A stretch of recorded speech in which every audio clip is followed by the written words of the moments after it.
प्रभु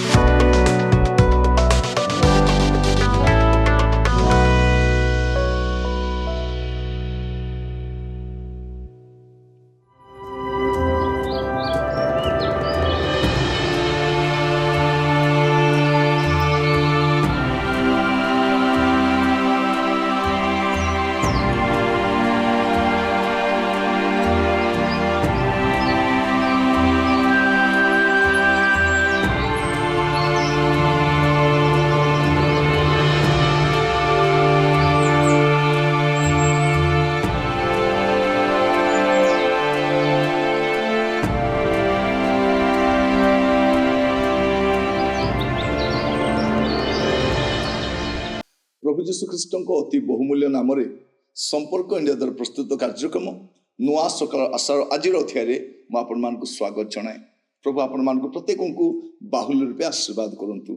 आज जो प्रसंग आम आलोचना करवा आलोच्य प्रसंग हूँ दिने हाबुड़े पड़े दिने हाबुड़े पड़े। आपण भावुवे क्या हाबुड़े मुझे पड़ू आप भावुवे सतरे कौन हाबुड़े पड़ी हुए। अनेक भावती कौन से ज्ञान बल बुद्धि बल कौशल बल अन्य फांदर पकई था अन्य क्षति अन्य दुर्नाम कर लुंठन कर भावती से वर्ती जीवे आउ कहीं किसी करना कि जानती ना दिने से भी हाबुड़े पड़े। जो मैंने लोक मान फांदर पकई था भी दिने फांदर पड़े। जब अन्य ठकी था भी ठकामी पड़े। अन्य मान को बोका बनई से भी दिने बोका बनवे। भूली बसंती कौन ना हबनी मो किए मत एमती कर मोठार बुद्धि कार अच्छी मोर तो मु तो बहुत चालाक मु तो बहुत बुद्धिमान मुझे विज्ञतास्त कली एमतीका किए कर। तो अनेक लोक भावुंट से अनेक असाधु उपाय गुड़े कार्य करी भावती जे कहीं मत प्रकार करना। मुझे जनक कथा कहवाई चाहे से जहा करथिले दिने से हाबुड़े से भी पड़ुछंती। आदि पुस्तक तार 27 पर्व तार 36 पद तो एसौ कहला ताहार यथार्थ नाम कि जाकुब नुहे जेतु से 2 थर मते प्रवंचना कला। से पूर्वरे मोर ज्येष्ठाधिकार हरण करिथिला देख एबे मो प्राप्तव्य आशीर्वाद ही हरण कला। से पुनर्बार कहला आपण कि मो निमंते गोटे आशीर्वाद रखी ना।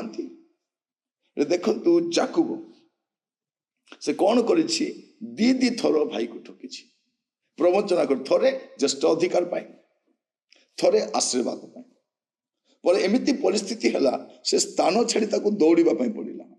आ से भाविला कौन मु तो ठकी चली जाइछि मु आउ मते के किछि करबन किंतु ताठारु आ गोटे महाप्रवंचक महाठक जे तार परवर्ती समय ससुर हैला से ताठारु अति भयंकर थिला। जेतेले जाकुब से स्थान गले गला परे से रहुचंती सेठी जहाँ घर रहुचंती लाबन रो 2टी कन्या ज्येष्ठर नाम लेया कनिष्ठर नाम राहेल।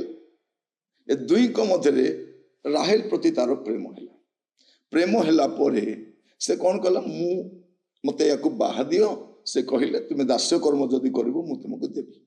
से 7 वर्ष दास्य कर्म कले आ लेखा जाउची 29 पर्व रे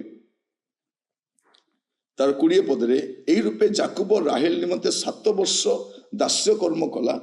पुणी राहेल प्रति तार ए रूप प्रेम थिला जे से 7 वर्ष ताहा प्रति केवल अल्प दिन परि बोध हैला।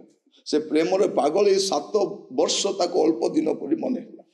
तो 7 वर्ष जतले पुरिला से भाबुची कौन मोर ससुर मते कौन करिवे जहाँ मते राहेल सहित बाहागर करे किंतु बाहागर हैला बेलू का सहित होउची लेया सहित होउची।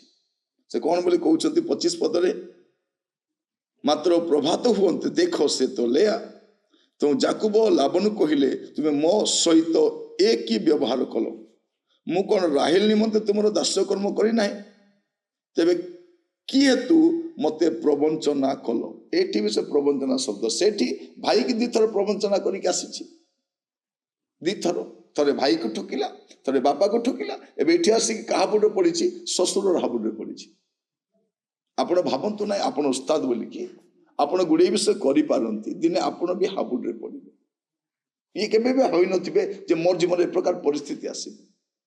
ଭାବି ଦେଖନ୍ତୁ, ଦାସ୍ୟ କର୍ମ କରୁଛନ୍ତି 7 ବର୍ଷ ଜାଗାରେ 14 ବର୍ଷ ହେଇଗଲା, ଆଉ ଗୋଟେ ପ୍ରବଞ୍ଚକର ହାବୁଡ଼ରେ ପଡ଼ୁଛନ୍ତି।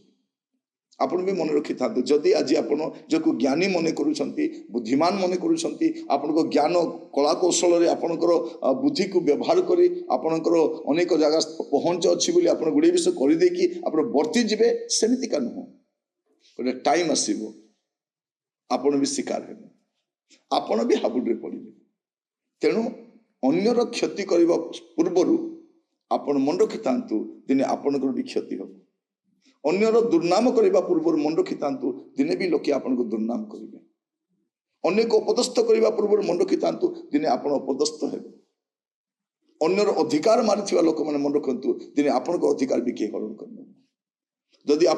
ଯଦି କାହାର ଗାଦିରେ ଆଜି ବସିଛନ୍ତି, କାହାର ଚେୟାରରେ ବସିଛନ୍ତି, ତାକୁ ହଟେଇ ଦେଇକି କୌଶଳ କରିକି ସେ ଚେୟାରରୁ ଆପଣ ମଧ୍ୟ ଦିନେ ବିତାଡ଼ିତ ହେବେ। ଆପଣ ଯାହା ଯାହା ପ୍ରବଞ୍ଚନା କରି ହାସିଲ କରିଛନ୍ତି, ଦିନେ ଆପଣ ଗୋଟେ ବଡ଼ ପ୍ରବଞ୍ଚକର ହାବୁଡ଼ରେ ପଡ଼ିବେ। ସମସ୍ତେ ବାହାର ଲୋକ ହିଁ ନପାରନ୍ତି, ଆପଣଙ୍କର ନିଜର ଘନିଷ୍ଠ ଲୋକ ବି ହେଇପାରନ୍ତି। ଆପଣ ଯେଭଳି ଭାବରେ ଅନ୍ୟର ଜମିକୁ ହଡ଼ପ କରିଛନ୍ତି, ଆପଣଙ୍କ ଜମି ବି ଯିବ। ଚାକିରି ହଡ଼ପ କରିଛନ୍ତି, ଚାକିରି ଯିବ। ଆପଣ ଯାହା ବି ଅନ୍ୟଠାରୁ ଆଣିଛନ୍ତି, ଆପଣଙ୍କର ସେଇ ବୁଦ୍ଧିକୁ ପ୍ରୟୋଗ କରିକି ଆପଣଙ୍କ ଠାରୁ ଆଉ ଜଣେ ବୁଦ୍ଧିମାନ ଲୋକ ଆସିବ, ସେ ପ୍ରକାର କରିବ। ମନେ ରଖିଥାନ୍ତୁ, ଦିନେ ହାବୁଡ଼ରେ ପଡ଼ିବେ। ତେଣୁ ଅନ୍ୟର କ୍ଷତି କରିବା ପୂର୍ବରୁ ଆପଣ ସାବଧାନ ହୁଅନ୍ତୁ। କ୍ଷତି କରନ୍ତୁ ନାହିଁ, ଅନ୍ୟାୟ କରନ୍ତୁ ନାହିଁ, ଦୁର୍ନାମ କରନ୍ତୁ ନାହିଁ, ପ୍ରବଞ୍ଚନା କରନ୍ତୁ ନାହିଁ।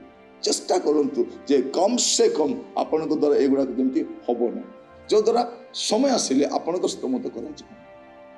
ଯଦି ଅନ୍ୟାୟରେ ଆପଣଙ୍କ ସହିତ କିଏ କରିଛି, ନିଶ୍ଚିତ ଭାବରେ ଆପଣଙ୍କୁ ପ୍ରଭୁ ସାହାଯ୍ୟ କରିବେ। କିନ୍ତୁ ଯଦି ଆପଣ ଅନ୍ୟାୟ କରିକି ଆସିଛନ୍ତି, ଆପଣ ନ୍ୟାୟ ଅପେକ୍ଷା କରନ୍ତୁ ନାହିଁ। ସେ ନ୍ୟାୟବାନ ପରମେଶ୍ୱର, ସେ ନିରପେକ୍ଷ ଅଟନ୍ତି, ଆପଣଙ୍କ ସହିତ ମଧ୍ୟ ସେୟା ହେବ। ତେଣୁ ଆଜିଠାରୁ ଯାହା କରିବେ ଆପଣ ସତର୍କ ହୁଅନ୍ତୁ, ସତର୍କ ହୁଅନ୍ତୁ। ପ୍ରଭୁଙ୍କ ସମୟ ପୂର୍ବରୁ କୌଣସି ବିଷୟ ହାସିଲ କରିବା ପାଇଁ, ପ୍ରଭୁଙ୍କ ସମୟ ପୂର୍ବରୁ କୌଣସି ସ୍ଥାନରେ ପହଞ୍ଚିବା ପାଇଁ ଆପଣ କଳେ ବଳେ କୌଶଳେ ଚେଷ୍ଟା କରନ୍ତୁ ନାହିଁ। ପ୍ରଭୁ ଆପଣଙ୍କୁ ଆଶୀର୍ବାଦ କରନ୍ତୁ। ପ୍ରାର୍ଥନା କରିବା। ଅନୁଗ୍ରହକାରୀ ପିତା ପରମେଶ୍ୱର, ମୁଁ ଆପଣଙ୍କୁ ଧନ୍ୟବାଦ ଦିଏ ବାକ୍ୟ ଦ୍ୱାରା କଥା ହେଇଥିବାରୁ। ପ୍ରଭୁ, ଆମେ ଅନେକଙ୍କ ପ୍ରତି ଏ ପ୍ରକାର ବ୍ୟବହାର କରିଛୁ, ଆଉ ଆମେ ଭୁଲି ବି ଯାଇଛୁ ପ୍ରଭୁ ଯେ ମୋ ପ୍ରତି ସେ ପ୍ରକାର ହବନି। କିନ୍ତୁ ପ୍ରଭୁ, ଆଜି ଆମେ ବୁଝିପାରୁଛୁ, ଯାକୁବ ଯାହା କରିଥିଲେ ପରବର୍ତ୍ତୀ ସମୟରେ ତାଙ୍କ ଜୀବନରେ ସେୟା ଘଟୁଛି। ସେ ଅନ୍ୟକୁ ଦୁଃଖ ଦେଇଥିଲେ, ସେ ବି ଦୁଃଖିତ ଅଟନ୍ତି। ଅନ୍ୟକୁ କଷ୍ଟ ଦେଇଥିଲେ, ସେ ବି କଷ୍ଟ ଦେଇ ଗତି କରୁଛନ୍ତି। ପ୍ରଭୁ, ଆମମାନେ ମଧ୍ୟ ଯଦି କାହାରି କ୍ଷତି କରିଛୁ ପ୍ରଭୁ, କାରଣ ଅନିଷ୍ଟ କରିଛୁ, ଆଜି ବାକ୍ୟ ଶୁଣିବା ସମୟରେ ଜୀବନକୁ ସଜାଡ଼ିବା ପାଇଁ ସାହାଯ୍ୟ କରନ୍ତୁ। ପ୍ରତ୍ୟେକକୁ ଅନୁଗ୍ରହ କରନ୍ତୁ। ଆଦର ମହିମା ଆପଣଙ୍କର ହଉ। ପ୍ରାର୍ଥନାଟି ମୋର ପ୍ରାଣର ପ୍ରିୟ ଯୀଶୁଙ୍କ ନାମରେ ମାଗିଲି, ଆମେନ୍। ପ୍ରଭୁ ଆପଣମାନଙ୍କୁ ପ୍ରତ୍ୟେକଙ୍କୁ ବାହୁଲ୍ୟରେ ଆଶୀର୍ବାଦ କରନ୍ତୁ। ଆସନ୍ତାକାଲି ନୂଆ ଅଧ୍ୟାୟରେ ଜଡ଼ିତ ହେବା। ବିଦାୟ ଦିଅନ୍ତୁ। ନମସ୍କାର।